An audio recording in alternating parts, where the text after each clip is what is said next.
ایسے ہی کردار کو پایا گیا ہے جیسے کوئی اور ادب ہو، یورپ کا ہو، جاپانی ادب، کوئی بھی ہو؟ دیکھیے اس کے سب سے بڑے شاعر ماسینیو ہیں، اور ماسینیو نے پوری زندگی وقف کر دی تھی حلاج کے لیے، اور میں نے کہیں لکھا ہے کہ وہ اس قدر حلاج میں رچ بس گئے تھے کہ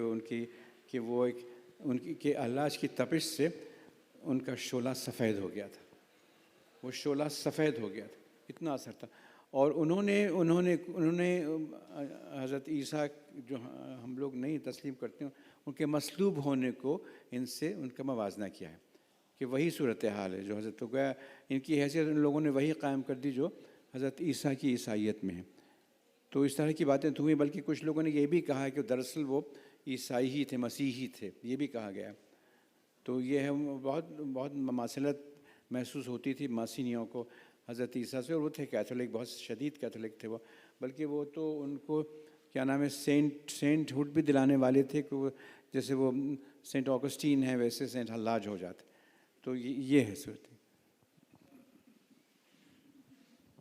بسم اللہ الرحمن الرحیم، السلام علیکم۔ میری خوش نصیبی یہ کہ اتنے عظیم علمی ادبی شخصیات میں بیٹھا ہوں، مجھے اچھا بھی نہیں لگا، لیکن میں حارث صاحب سے ملتمس ہوں کہ جو حضرت عثمان مروندی صاحب نے کلام کہا تھا، نمی دانم کے آخر چوں دم دیدار می رقصم مگر نازم بیں ذوقے کے پیشے یار می رقصم، تو اس کا جو ایک مقطع ایک شعر تھا کہ منم عثمان مروندی یار خواجہ منصورم ملامت می کنت خلقے اور من بردار می رقصم۔ تو یہ جو انہوں نے بھی بہرحال اپنے آپ کو کہا کہ میں ان کے ساتھ ہوں اور مجھ پہ جو بھی کیا کہتے ہیں بردار کریں، لیکن یہ جو ایک تاثر سا ہے ملامت کا with the passage of time, جب اتنی عظیم شخصیات نے ان کے ساتھ اپنے آپ کو جوڑا اور اس کا اقرار بھی کیا، تو یہ کچھ کم ہوا ہے، اور اس طرح جو کتاب آئی ہیں ان کے حوالے سے بھی۔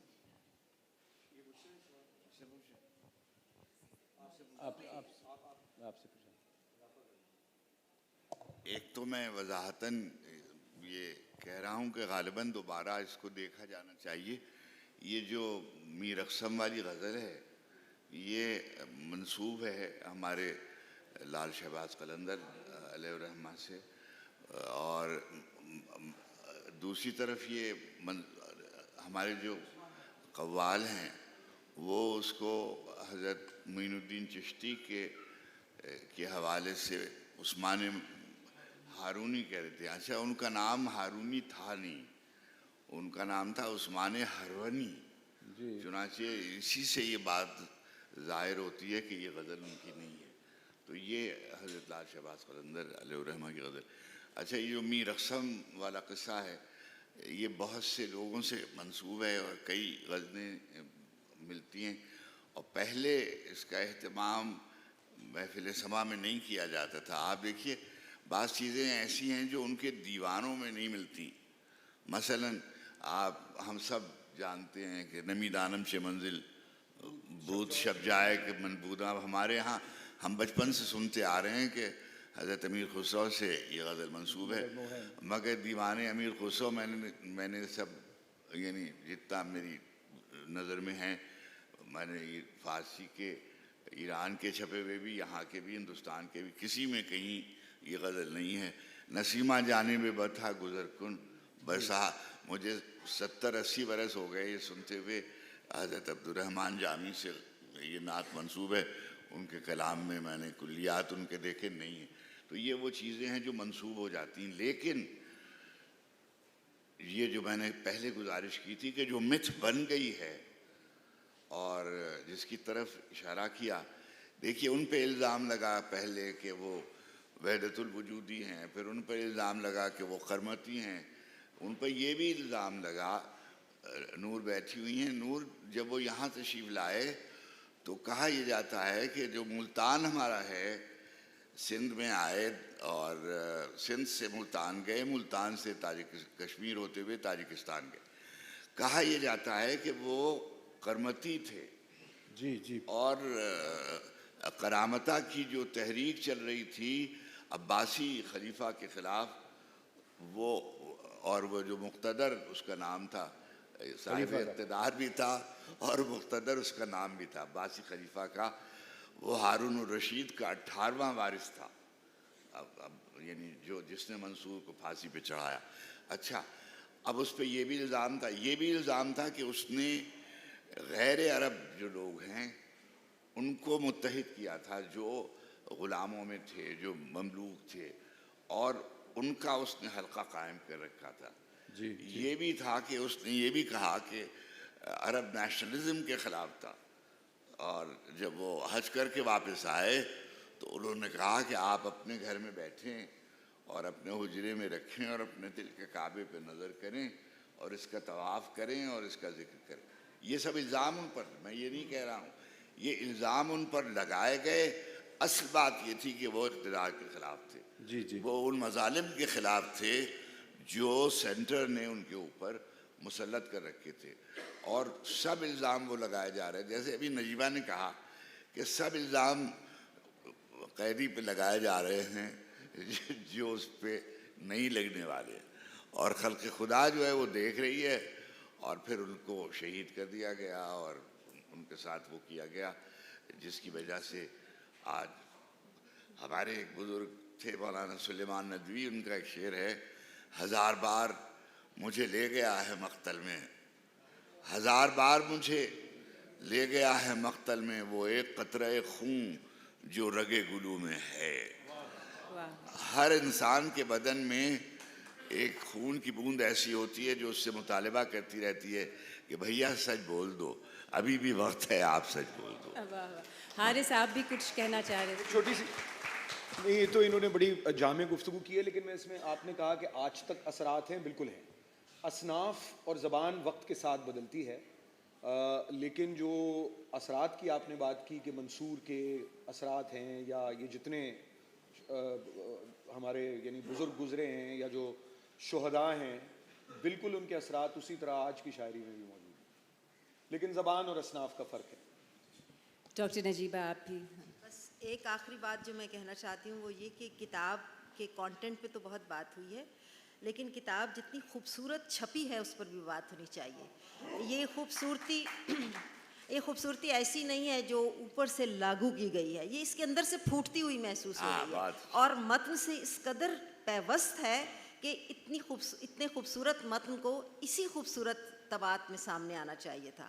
حوری آپ کو بہت مبارک ہو۔ اس کتاب کو سراہانے رکھنے کی بہت ضرورت ہے۔ چلے اس بات پہ ایک آخری سوال، پھر وقت ختم ہو گیا ہے۔ نعمان صاحب سے سوال ہے، افتخار عارف صاحب سے بھی جو بھی جواب دے اس کا۔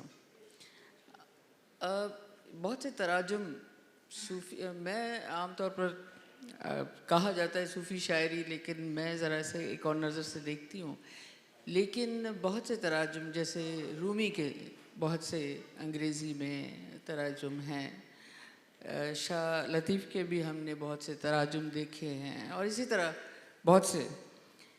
ایک چیز میں نے جو محسوس کی ہے، اور میں خود بھی ایک ترجمے سے گزر رہی ہوں، ایک چیز جو میں نے محسوس کی ہے اس طرح کی شاعری میں، منصور ہلال کی شاعری جیسے ہے، اب ترجمہ کرنے والا جب تک شاعر کے معشوق کے سامنے سرنڈر خود نہیں کرتا، تب تک وہ اس کا صحیح رنگ، اس کی روح پیش نہیں کر سکتا۔ بہت سے تراجم میں ہم دیکھتے ہیں کہ شاعر کے معشوق کے ساتھ ترجمہ نگار اتنا انوالو نہیں ہو رہا ہوتا، بڑا سرسری انداز سے گزر جاتا ہے، اور وہ معشوق کون ہے؟ اور ظاہر دور جدید میں وہ جذبہ، وہ اس معشوق کی کو اپنے اندر جذب کرنے کی جو کیفیت ہے، اس کی ہمیں ویسے بھی کمی نظر آتی ہے۔ میں سوال تو کیا کروں گی، یہی آپ سے پوچھنا چاہ رہی ہوں کہ آپ کی کیا کیفیت رہی منصور کو ترجمہ کرتے وقت، یہ کتاب لکھتے وقت، اور میں اس کیفیت کو محسوس کرنا چاہتی ہوں اپنے لیے۔ جی دیکھیے، وہ حلاج کا معشوق تو خود خدا کی ذات ہے نا، وہی ہے، تو اس سے ایک جلوہ ربانی ہے ان کے،